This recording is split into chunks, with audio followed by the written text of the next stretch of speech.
A company exposed in a Kurtis investigation is now closed for good. U.S. loan auditor says it is bankrupt, and that should put a stay on the state's $60 million lawsuit against them. We call on Kurtis Ming with what this means for customers. And Sam was talking about this. This was quick action after your initial story. Yeah, well, the Attorney General says U.S. loan auditors scammed desperate homeowners up and down the state. And now the search is on to see what kind of money is left to repay customers.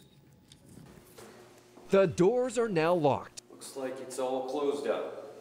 The once booming Rancho Cordova offices of U.S. loan auditors now silent. The light on the phone in the lobby blinks, but they are no longer taking messages. Sorry, this mailbox is full. The company's website says U.S. loan auditors will not reopen. Our attorneys can pursue legal action against your lender. The company, which advertised on TV, claimed its forensic loan audits, and its sister company, My U.S. Legal, could help customers with their mortgage problems. I had 5 bedrooms, 3 baths. But struggling homeowners like Sherry Keem and Tim and Jenny Lawson coughed up thousands of dollars, only to end up evicted and homeless. It just sucked. You know, you only have a couple of days.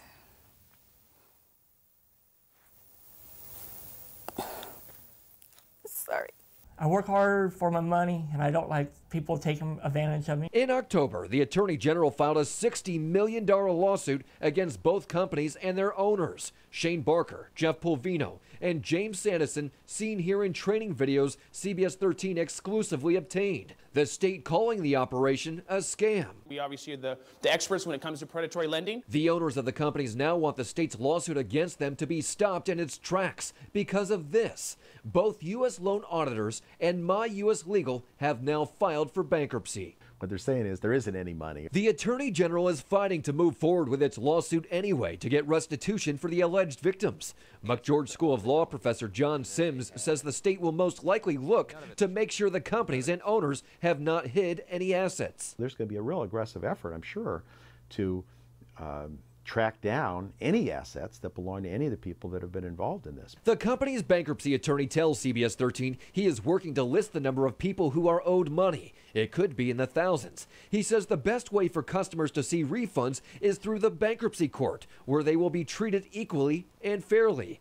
But Sims isn't quite so optimistic for those who say they were ripped off. The fact that this is in bankruptcy court tells us that the victims are not likely to get very much out of it.